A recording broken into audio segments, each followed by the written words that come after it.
becomes independent and the day when its constitution comes into effect are of utmost importance. On 26 January every year, we, the citizens of the nation, come together to solemnly resolve to constitute India into a secular, sovereign, democratic republic. A day on which every Indian heart fills up with patriotic fervor and immense love for our motherland. We celebrate the glory of the Indian Republic and take a moment to commemorate the memory of the very first unfurling of the tricolour on the bank of River Ravi by Pandit Nehru on 31st December 1929. It was on this day that the demand for Purna Swaraj became a pledge for every Indian citizen, and together the date January 26, 1930 was observed as the Independence Day. Though India became a free nation on August 15, 1947, it enjoyed the true spirit of independence on January 26, 1950, when the Constitution finally came into force. On this historic day, the Indian Constitution guaranteed equality for all its citizens, irrespective of caste, creed, religion, gender, etc., and gave the citizens of India the power to govern themselves by choosing their own government. To mark this historic event, January 26 is observed as Republic Day, and in 1950, India became a sovereign democratic republic. To mark the importance of Republic Day, every year a grand parade is held in the capital. The parade showcases the country's military might, its vast cultural diversity, and the nation pays tribute to the martyrs who have sacrificed their lives for the country. Join us as we, the students of Cambridge School Greater Noida, celebrate 72nd Republic Day and present to you a beautiful program on this grand occasion. Now, the students of Cambridge School Greater Noida will present a beautiful patriotic song, Ekta Swatantrata Samanta Rahe, which beautifully reflects the aspiration and the ideal of the youth of Indian Republic. This song lifts the morale of people and inspires us to eliminate the difference between us and unite as a country.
Constitution of India emerged through a process of intense debate and discussion in the Constituent Assembly. It began its first session precisely at 11 a.m. on December 9, 1946, and that historic session was attended by almost 207 members. On this Republic Day, let's take a look at the prominent men and women who helped draft our Constitution. The Constituent Assembly formally began its task of framing the Constitution of India on the 13th of December 1946, with Jawaharlal Nehru moving the objective resolution laying down the underlying principles of the Constitution, which later became the preamble of the Constitution. On 22nd January 1947, objective resolution was unanimously adopted. Our republic shall include the whole of India. India is bound to be a sovereign. It is bound to be independent, and it is bound to be republic. If it is to be an independent and republic state, it must inevitably be a republic. Now, some of my friends have raised the question that why have we not put in the word democratic here? Well, obviously we are aiming at a democracy and nothing less than a democracy. The first President of India, Dr. Rajendra Prasad, was elected as a member of the Constituent Assembly from Bihar, where he served as the President of the Constituent Assembly from 1946 to 1950. During this time, he was also the chairman of 4 committees. He was always admired for his qualities of objectivity, impartiality, patience and intellect in his role as the President of the Assembly. We must rededicate ourselves on this day to the peaceful but sure realization of the dream that had inspired the father of our nation and the other captains and soldiers of our freedom struggle. The dream of establishing a classless, cooperative, free and a happy society in his country. We must remember that this is more than a day of dedication than of rejoicing. Dedication of glorious task of making peasant, workers and thinkers will be free, happy and cultured.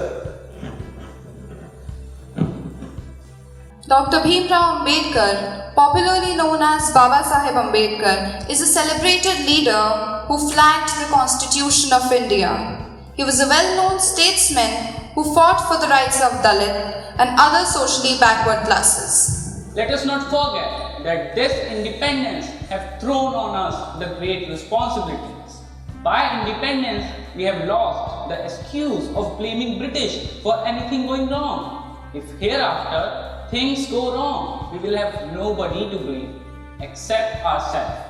If we wish to preserve Constitution in which we have sought to enshrine the principles of government of the people, for the people and by the people, let us resolve not to be tardy in the recognition of the evils that lie across our path and which induce people to prefer government for the people to government by the people, not to be weak in the initiative to remove them. This is the only way to serve the country. I know of no better. One of the remarkable women member was a single Muslim MP, Begum Aizaz Rasool. In 1946, a young Aizaz Rasool, through her speeches and interjections in the Constituent Assembly debates, proposed the measure ending both separate electorates and reserved seats. It became a major part of drafting India's constitution. Separate electorates are self-destructive since they isolate the minorities from the majorities. Instead, the minorities need to take active part in democratic politics so as to ensure that they play a decisive role in the decision-making process. Thank you. The Iron Man of India, also known as Loh Purush, Vallabhbhai Jhaveri Patel, is most popularly known as founding father of Republic of India. This is because he played a significant role in integration of over 500 princely states by his uncompromising efforts towards consolidation of the country. Every Indian should now forget that he is a Rajput, Sikh or a Jat. He must remember that he is a citizen of the country and has every right, but with certain duties. Hansa Jivraj Mehta was one of the 15 women framers of the Indian Constitution. She was elected to the Constituent Assembly from Bombay. In the assembly, she strongly argued in favor of women's rights and intervened in debates on uniform civil code and reservation, demanded justice and equality for women. We have never asked for privileges. What we have asked for is social justice, political justice, and economic justice. We have asked for that equality, which alone can be the basis of mutual respect and understanding, without which real cooperation is not possible between man and women. We pledge ourselves to work for a greater cause, to maintain the freedom that we have attained. We have so many traditions to maintain, the tradition that made India so great in the past. It is the duty of every man and woman to preserve those traditions so that India may hold her spiritual supremacy over the world. Thank you. The first Indian woman to preside Indian National Congress in 1925 at its 40th session, Kanpur. She spoke about the importance of adopting a national flag in the assembly. Today we attain our own flag, the flag of free India. Today we justify, we vindicate, and we salute this flag, under which so many hundreds and thousands of us have fought and suffered. It is your pride that you are an Indian. I, as a poet and as a woman, I am speaking close to you when I say that we women stand for the unity of India. Remember, under this flag, there is no prince, there is no peasant, there is no rich, there is no poor, there is no privilege, there is only duty and sacrifice. Whether we be Hindus or Muslims, Christians or Jains, Sikh or others, our Mother India has one undivided heart and one indivisible spirit. Men and women of reborn India, rise and salute the flag. I bid you rise and salute the flag. Thank you.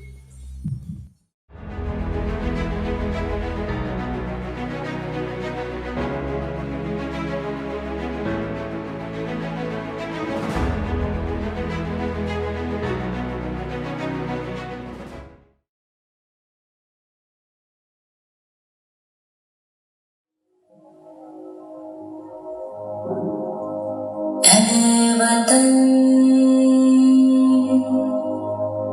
मेरे वतन ऐ वतन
मेरे वतन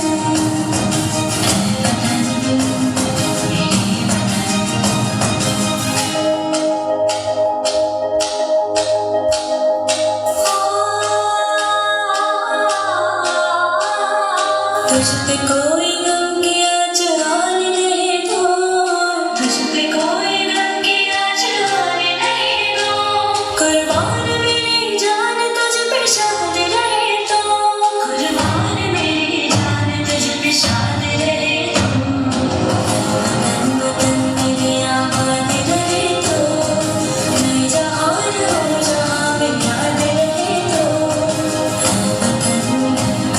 मेरे वतन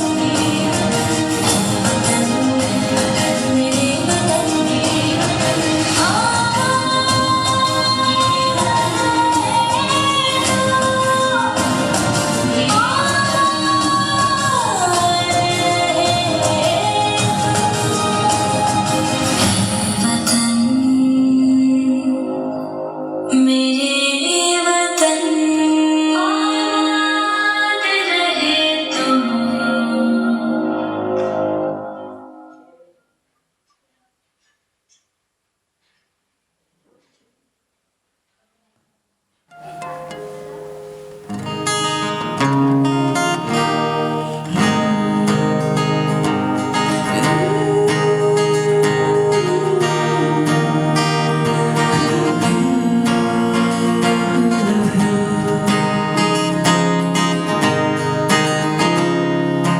We have a vision for tomorrow. Just believe, just believe. We have a goal for Mother India.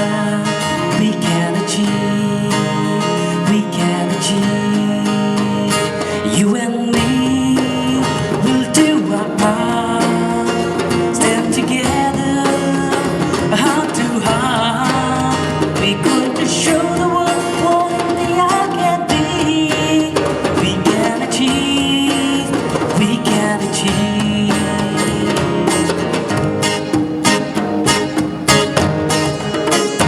There is something down the road that we can strive for. We have told no dreams too bold that we can cry for. There's a spirit in the air. It's a feeling we all share.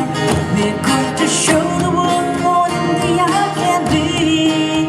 We can achieve, we can achieve. Count down